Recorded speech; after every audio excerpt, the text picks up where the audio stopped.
یہ بڑی باریک چال ہوتی ہے، تو اس سے ہمیں پناہ بھی مانگنی چاہیے۔ ایک صاحب تھے، وہ عیسائی ہو گئے ایک زمانے میں، اور تھے وہ امام مسجد، تو وہ تقسیم ہند سے پہلے کی بات ہے، اور وہ سیالکوٹ کا علاقہ تھا۔ تو کچھ علماء علاقے کے گئے، جا کے اس کو کہا کہ یار ہمیں بتاؤ نا کیا ہوا، کون سی دلیل تمہیں اچھی لگی اور تم نے اسلام چھوڑ دیا؟ تو اس نے کہا کہ میں ایک دن فجر کی نماز پڑھانے کے لیے آیا، سخت جھاڑے کا موسم، تو زمانے میں وہ ہیٹر شیٹر تو مسجدوں میں ہوتے نہیں تھے، تو بڑی مشکل سے وضو کیا تھا، کنویں پہ جا کے پانی نکالا، وضو کیا، اور میں جو ہے وہ ٹیک لگائے ایسے تھا، تو میری آنکھ لگ گئی، ادھر اقامت ہو گئی۔ تو اب اگر میں وضو کرنے جاؤں تو ویسے نفس بھی نہیں مان رہا تھا، اور نمازیوں کا اپنا پریشر ہوتا ہے، تو میں اٹھا اور نماز پڑھا دی، لیکن میرے دل میں بڑا ڈر لگا کہ میں نے مصلی رسول کی توہین کی ہے، تو میرے اوپر کوئی عذاب آئے گا، لیکن سارا دن گزر گیا، کوئی عذاب نہیں آیا۔ پھر اگلے دن، اس سے اگلے دن، پھر آہستہ آہستہ میرا یہ معمول ہونے لگا کہ میں ایسی نماز پڑھا دیتا۔ ایک دن میں جنابت سے تھا، اور میں ہمت کر لی اور مصلی پہ کھڑا ہو گیا اور نماز پڑھا دی، لیکن آج میں ڈرا کہ آج کوئی قہر کی بجلی ٹوٹے گی اور آج میرے اوپر عذاب آئے گا، لیکن سارا دن گزر گیا۔ شام میں نے فیصلہ کیا اسلام دین ہی سچا نہیں ہے، تو میں نے اسلام چھوڑ دیا۔ تو علماء نے کہا تو کہتا ہے میرے اوپر عذاب نہیں آیا، اللہ نے اپنا دین چھین لیا۔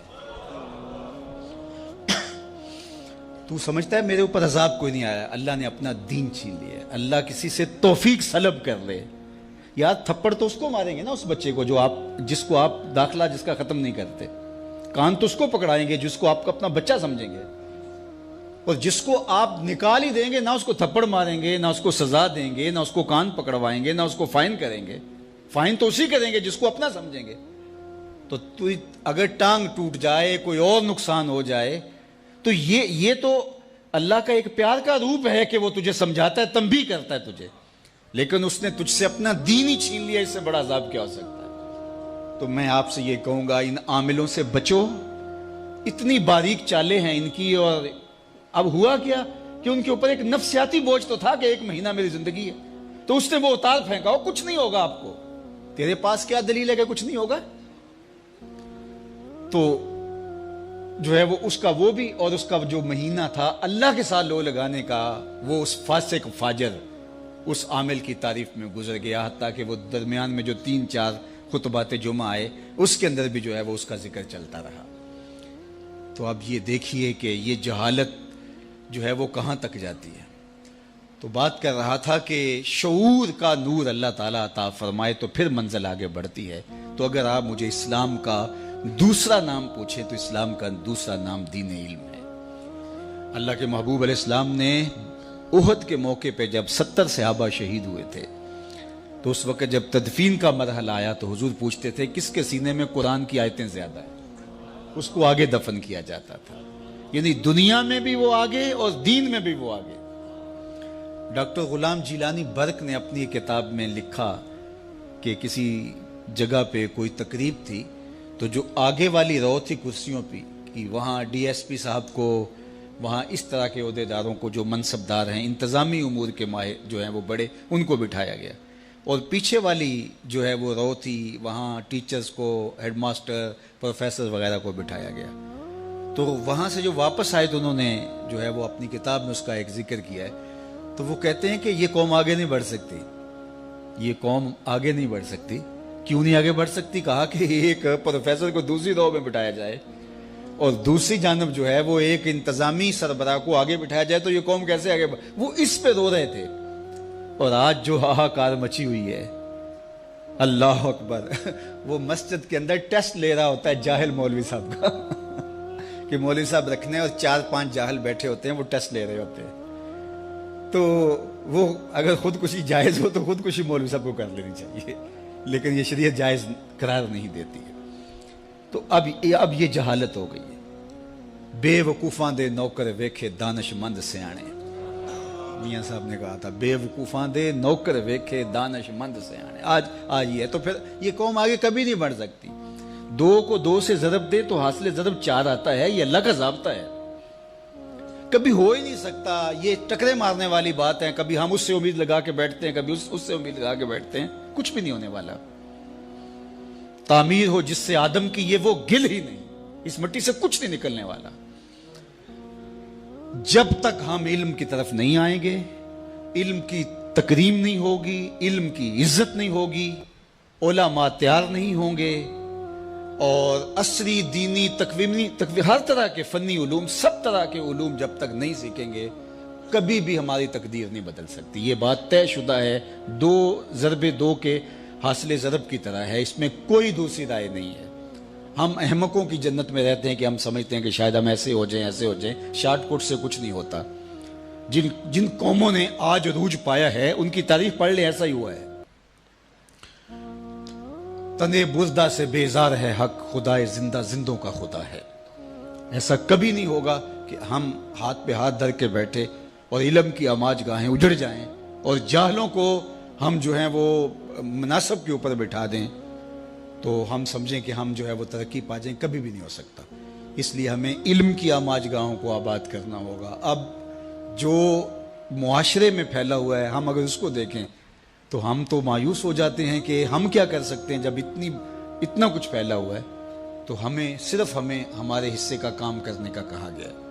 ہمارے ہاں ذمہ داری بھی وہی ہے اور ہمارا رب ہم سے پوچھے گا بھی اتنا ہی. اس لیے جو میری ذمہ داری ہے میں اس کو نبھاؤں اور جو آپ کی ذمہ داری ہے اس کو نبھائیں. اللہ اکبر. اور وہ ہم نے کرنا ہے. تو انشاءاللہ یہی چراغ جلیں گے تو روشنی ہوں گی. انہی عام آج گاہوں سے نور پھوٹے گا، یہیں سے اجالے پھوٹیں گے. تو اس لیے میں آپ کو کہتا ہوں کہ جہاں بھی چراغ علم روشن ہو وہاں اپنے جگر کا خون ضرور ڈالیں. یہ کام کرنے والوں کے لیے آج کے دور میں دین کا خلوص کی بنیادوں پہ کام کرنے والے اگر آپ ڈھونڈنے نکلیں گے تو آپ کو ملیں گے نہیں، انگلیوں پہ گننے والے لوگوں کے چند. لیکن ایسا نہ ہو کہ ان بیچاروں کو بھی کام کے لیے وسائل رکاوٹ بن جائیں. تو اللہ نے جس کو جو دیا ہے، صلاحیت ہے، مال ہے، وہ نچھاور کر دیں تاکہ ان کو کم از کم اس باب کے اندر کوئی پریشانی نہ ہو. ویسے بھی فرمایا گیا کہ دین کا کام درہم و دینار سے ہوگا قرب قیامت میں. اس کا ایک معنی تو یہ ہے کہ لوگ دین کو درہم و دینار کے بدلے میں بیچیں گے، اور دوسرا یہ ہے کہ اگر کوئی کام کرنا بھی چاہے گا تو اس کو وسائل کی بہرحال ضرورت ہوگی. وہ زمانہ تھا کہ علماء برگد کے درخت کے نیچے بیٹھ جاتے تو لوگ ان کے پاس آ کے پڑھ کے وہیں سے چلے جاتے. مجھے اچھی طرح یاد ہے، میں بالکل بچہ تھا، والد گرامی کے پاس جو لڑکے پڑھتے تھے وہ ہماری بھینسوں کو چارہ ڈال رہے ہوتے اور جو ہے وہ بہت خدمت کرتے ہوتے. لیکن آج جو ہے وہ میں تو اپنے طلباء سے کوئی خدمت نہیں لے سکتا. اس وقت وہ مسجد میں جا کے سو رہتے اور بیٹھک میں آ کے جو ہے وہ دن کو سبق پڑھ لیتے.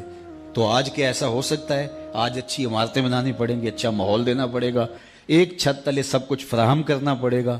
تو پھر تقاضے بدل گئے ہیں. جب تقاضے بدل گئے ہیں تو ہمیں بھی جو ہے وہ تھوڑا سا اس میں کام دینا ہوگا. اور اس راستے کے اندر خرچ کیا گیا مال، حضرت شیخ احمد مجدد الفسانی علیہ رحمہ فرماتے ہیں دیگر مدات میں خلوص کے ساتھ لاکھوں روپے خرچ کرنے سے اعانت دین میں ایک دانگ یعنی ایک ٹگا خرچ کرنا زیادہ افضل ہے، کیونکہ اس سے اعانت دین ہوگی، دین کو تقویت ملے گی. تو اس لیے میں آپ سے کہوں گا ہمیں بہت بڑے سرمایہ داروں کی ضرورت نہیں. یہ جتنے لوگ یہاں آپ بیٹھے ہوئے ہیں، آپ کو لاکھوں نہیں ہیں، ہزاروں نہیں ہیں، چند سو لوگ ہیں. اگر آپ چند سو لوگ یہ سمجھ لیں کہ اللہ نے ہمیں بیٹے دیے، ہمارا ایک بیٹا دارالعلوم میں پڑھ رہا ہے، اگر پڑھ رہا ہے تب بھی اگر نہیں پڑھ رہا تو سمجھیں کہ ایک بیٹا ہمارا اولاد سے، ایک ہمارا بھائی، ایک ہمارا دوست دارالعلوم میں پڑھ رہا ہے اور اس کا خرچہ میرے ذمہ ہے. صرف اتنے لوگ جڑ جائیں اور کہیں کہ ہم نے کرنا ہے تو کبھی بھی جو ہے وہ ان کو وسائل کے لیے کچھ نہ کہنا پڑے. اور یہ ہونا چاہیے اور اس کے لیے اس کے بغیر چارہ کار نہیں ہے. باقی ماشاءاللہ انہوں نے کر دکھایا. میں تو جاتا ہوں تو بڑے بڑے مزار دیکھ کر کے بعض کا طبیعت ہوتی ہے کہ جو ہے وہ اتنے مزار بنانے کی کیا ضرورت تھی، جامع بنایا جاتا. لیکن یہاں مزار دیکھ کے مجھے دکھ اس لیے نہیں ہوا کہ جامع اس سے پہلے بن چکا تھا. تو لہٰذا ان لوگوں کا حق ہے کہ جو ہے وہ ان کو اعزاز و تکریم دی جائے اور ان کی عزت افزائی کی جائے. تو اللہ اس مسجد کو، اس دارالعلوم کو آباد رکھے اور خالد مرحوم رحمۃ اللہ تعالی علیہ کی قبر کو بقعہ نور بنائے. ان کے جو رفقائے کار ہیں، محترم حیدری صاحب ہیں اور دیگر، اللہ تعالیٰ ان کو ان کے مشن پر گامزن رکھے اور یہ جو سلسلہ نور شروع کیا ہے اللہ تعالیٰ اس کے لیے خزانہ غیب سے وسائل بھی دے، اور اللہ تعالیٰ جل شانہ یہاں خوبصورت تعلیمی نظم کی صورت عملی طور پہ ہمیں نظر بھی آئے۔ اللہ اپنی خاص پناہ امان اور حفاظتوں کا حصار دے۔ وآخر دعوانا ان الحمدللہ۔